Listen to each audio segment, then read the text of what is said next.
Bismillahirrahmanirrahim. Assalamu alaikum. My name is Ali Reza and welcome to Man Gravity. Dawn newspaper था जी। इसके जो editorials थे 12 दिसंबर के, वो हम लोगों ने यस्टरडे डिस्कस कर लिए थे अपने सेशन के अंदर। अब हमारे ओपिनियंस जो थे वो रिमेनिंग थे। तो ओपिनियंस में से the very most important one is climate action. तो क्लाइमेट एक्शन ये वाला जी लिखा है इन्होंने COP28 के ऊपर, कि COP28 जो है यानी कि 12 दिसंबर को क्या होती है, एंड हो जाती है, कंक्लूड हो जाती है, खत्म हो जाती है। तो अब जब ये खत्म हो जाती है तो उसके अंदर जो है शुरू से लेकर एंड तक क्या कौन से मेन चीजें जो हैं वो अंडर ऑब्जर्वेशन रही और चीजों के ऊपर डिस्कशन रही। तो ये इन्होंने उसने जो ओपिनियन वाले राइटर साहब हैं, इन्होंने वो कुछ चीजें जो इम्पोर्टेंट हैं वो अपने ओपिनियन के अंदर डिस्कस की हैं।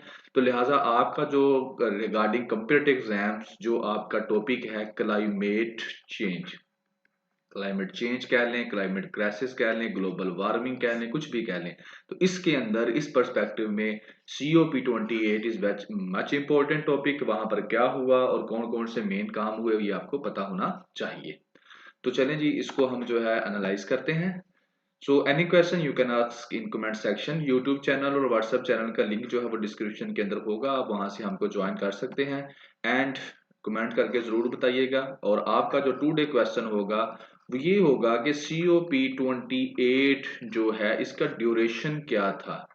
ये एक दिन की जो थी कॉन्फ्रेंस ऑफ पार्टीज नहीं थी। ये जो है कुछ इसकी डेट थी स्टार्ट वाली और कुछ डेट थी इसकी एंड वाली।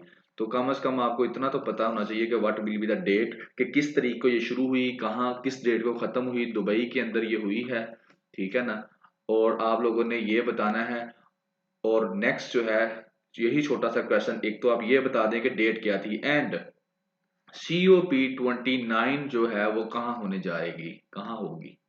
If you have any idea you can ask tell us. और इसके अलावा मैं आपको बता दूं COP आई थिंक सो ये बाद में डिस्कस करेंगे, दैट्स इनफ, ठीक है ना। COP29 का ये आप बता देंगे कि कब होगी, कहाँ पर होगी, इसके बारे में अगर आपको क्लू है तो आप बताइएगा। और बाकी आप जो है इसका स्टार्टिंग डेट और एंडिंग डेट जो है वो भी आप लोगों ने मेंशन करनी है और कमेंट सेक्शन में हमको बताना है। एंड इस ओपिनियन के एनालिसिस के बाद इंशाल्लाह you will get many things, और उसके बारे में भी आपको बताना है कि आपको कैसा लगा। सो शुरू करते हैं जी। ये रहा आपका जो ओपिनियन वाला पेज है, क्लाइमेट एक्शन। मसूद लोहार साहब हैं, इनका नाम है, इन्होंने लिखा है।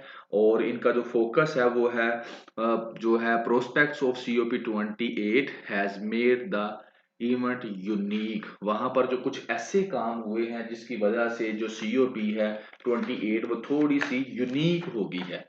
अब वो काम क्या हुए हैं वो चीजें हमने देखनी है कि वो कौन कौन से शुरू से लेकर स्टार्ट से लेकर एंड तक कौन से ऐसे इवेंट हुए हैं जिसने COP28 को, कॉन्फ्रेंस ऑफ पार्टी को जो 28 है, इसको इससे हिस्ट्री में जो थी उनसे डिफरेंट बना दिया है।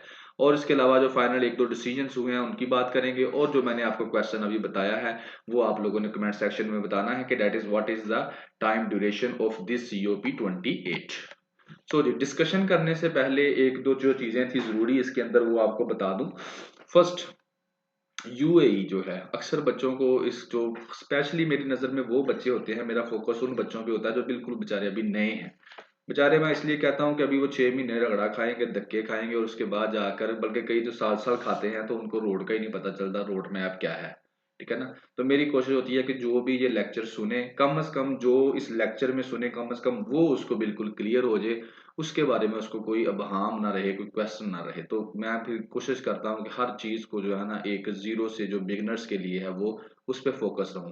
सबसे पहले ये आपके सामने मैप है। अभी आपने जो है थोड़ा सा जो अभी हुई है ना आपकी UAE के अंदर कॉन्फ्रेंस, उसको देखना है, बस देखना है कि UAE क्या है। पहले हल्का सा टच मैं आपको ये दे देता हूँ।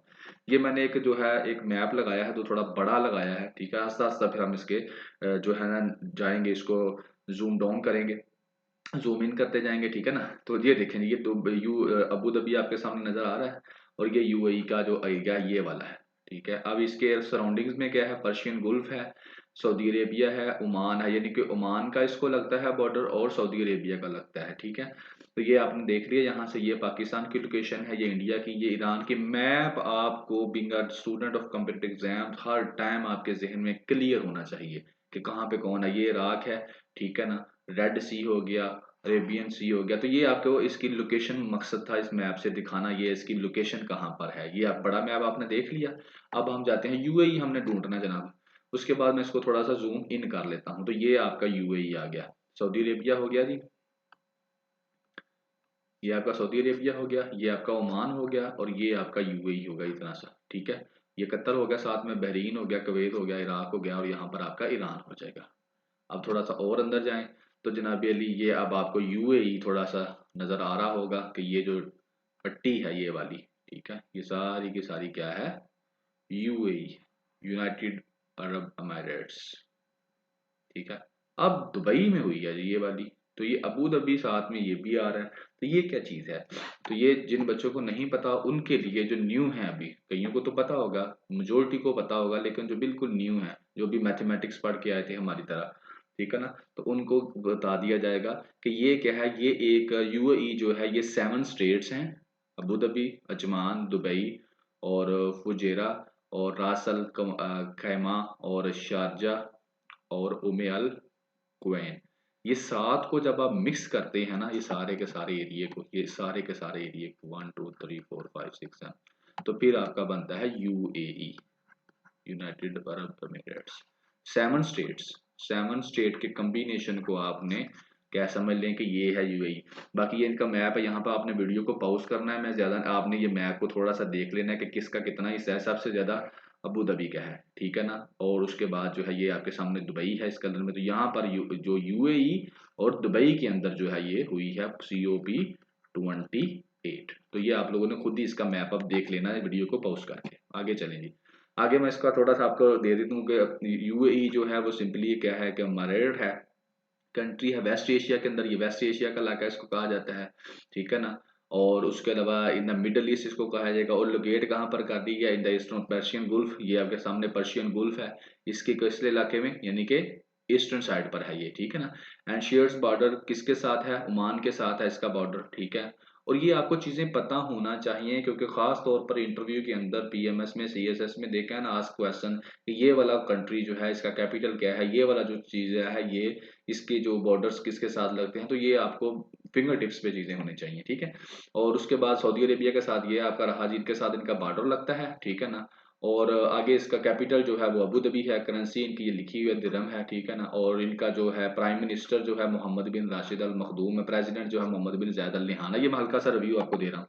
तो अब जो ये इसका मैप है, अब आई होप से 1 2 3 मिनट के अंदर आपको सारा क्लियर होगा कि where is UAE and what is the difference between UAE and Dubai, ठीक है। तो कभी दुबई कहा जाता है, कभी यूएई कहा जाता है। तो आपको क्लियर हो गया होगा कि UAE basically is the combination of 7 state and Dubai is one of them, and it is the location of Dubai where this COP28 was held. Okay ji, अब नेक्स्ट चलते हैं। अब आ जाते हैं आपके उस डिस्कशन के ऊपर जो एडिटोरियल ओपिनियन वाले ने की है। वो कहता है COP28 12 दिसंबर 2023 को खत्म हो जाती है, लेकिन कहता है शुरू होने से पहले ही वहां पर क्या था, उसका बाइकआउट किया जा रहा था, जब वो अभी शुरू भी नहीं हुई थी। जिन बच्चों ने कुछ मेरे ओपिनियन जो है प्रीवियस लेक्चर्स में सुने होंगे, तो वहां पर एक ओपिनियन लेक्चर्स के अंदर हमने ये पॉइंट जो है डिस्कस किया था। और वो पॉइंट ये था जनाब कि ये रही आपकी अबू धाबी ओपिनियन के अंदर है। बट अब आप आ चुके हैं ओपिनियन के अंदर। अबू धाबी की जो नेशनल ऑयल कंपनी है ना, ठीक है ना, अबू धाबी की नेशनल ऑयल कंपनी, जिसका नाम क्या है, यानी कि यही उसका नाम है ADNOC उसका नाम है, Abu Dhabi national oil company. अब ये क्या है, बेसिकली ये एक स्टेट ओन कंपनी है, किसके, यूएई की ये एक कंपनी है ऑयल वाली, और वर्ल्ड 12th लार्जेस्ट कंपनी है। और उसकी प्रोडक्शन वगैरह पे मैं नहीं जाता। तो आपके लिए बस ये है कि अब ये ही कंपनी जो है, अब ये क्या है, दुनिया की टॉप 10 के, वैसे ये 12th कह रहे हैं विकिपीडिया वाले, लेकिन जो ओपिनियन वाला है वो टॉप 10th कह रहा है। और ये कंपनी एक है बेसिकली, तो ये 12th वाली ही होगी। लेकिन ये जो यूएई है दैट इज टॉप 10 है। टॉप 10 जो कंट्रीज हैं जो कि ऑयल प्रोड्यूस करती हैं, उनमें से one of them is UAE, United Arab अमारात। अब हुआ क्या जी, देखें अब बाइकाट क्यों हो गया। बाइकाट इन्होंने इसलिए कर रहे थे शुरू में ही कि असल में जो डॉक्टर सुल्तान अल जाबिर है ना, उन जो कि सीईओ हैं यूएई के नेशनल ऑयल कंपनी के, उन्हीं को प्रेसिडेंट लगाया जा रहा था COP28 का। तो सारी दुनिया ये कह रही थी कि अगर आप उसी बंदे को यूएई COP28 का प्रेसिडेंट लगा देंगे, जो खुद तेल का कारोबार करता है, तो वो कैसे कहेगा कि तेल वाले काम बंद कर दो।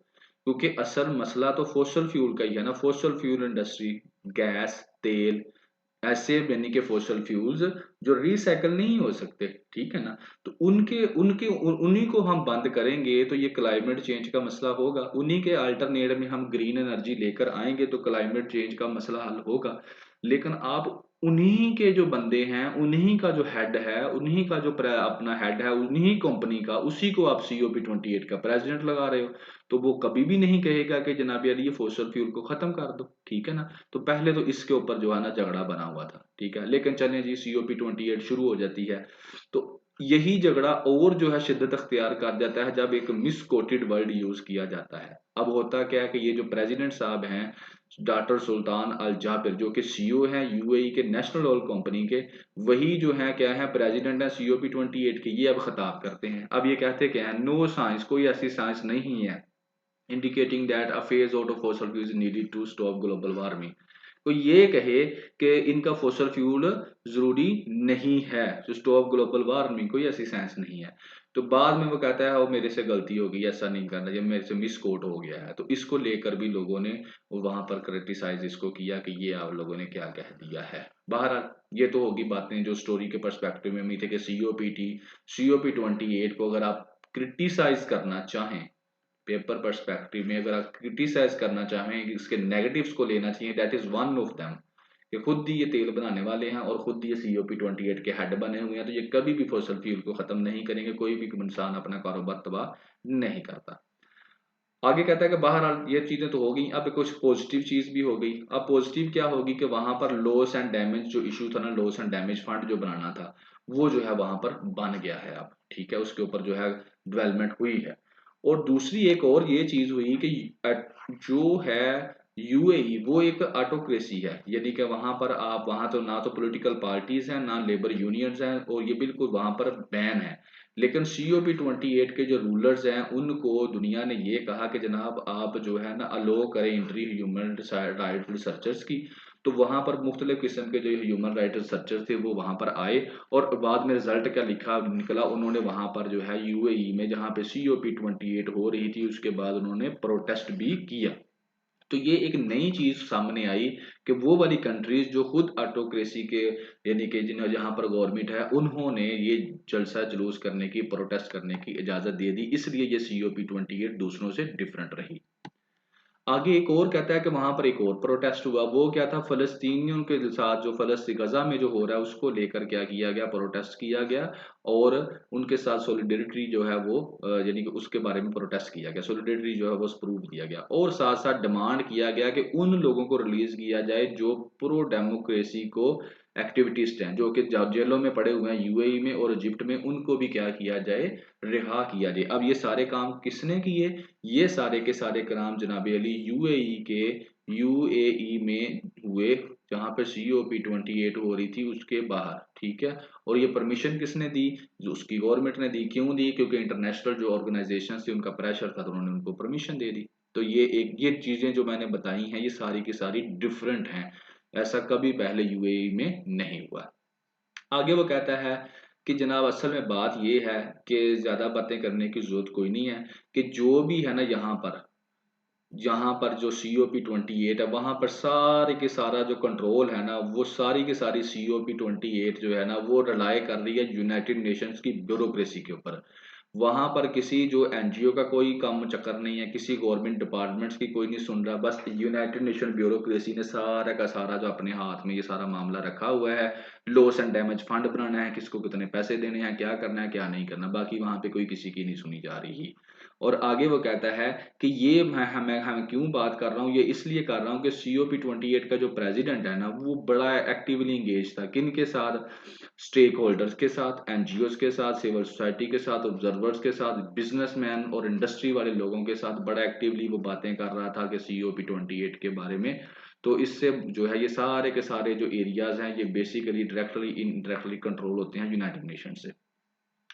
फिर वो आगे कहता है कि फॉर प्रॉफिट एंड इनोवेशन, अब एक चीज और वहां पे आ जाती है कि यहाँ पर एक और शिफ्ट भी आ जाता है कि अब इसको भी बिजनेस बनाया जा रहा है क्लाइमेट चेंज को। कैसे? कि वो कह रहे हैं कि अब जो है ना प्रॉफिट और इनोवेशन टेक्नोलॉजी जो कंपनीज हैं वो क्या करें, वो बेहतर हैंडल कर सकती हैं क्लाइमेट चेंज को और बड़े अच्छे तरीके से कर सकती हैं कि वो ऐसी मशीनरी बनाएं जो कार्बन डाइऑक्साइड गैस जो है वो हवा से सक करके उसको जो है क्या करे, हवा को साफ कर दे। तो इस तरह की कंपनीज जो है उनको अब जो है ज्यादा पावर्स दी जा रही है, ज्यादा उनको बुलाया जा रहा है, और अब जो ये काम है ना डिप्लोमेट्स के और गवर्नमेंट्स के हाथ से निकलता हुआ नजर आ रहा है। और उसके बाद कहता है कि COP28 के अंदर एक और सिग्निफिकेंट प्रोग्रेस जो हुई है वो ये है कि लॉस एंड डैमेज फंड था जिसके अंदर $30 बिलियन की जो लॉन्चिंग की गई है।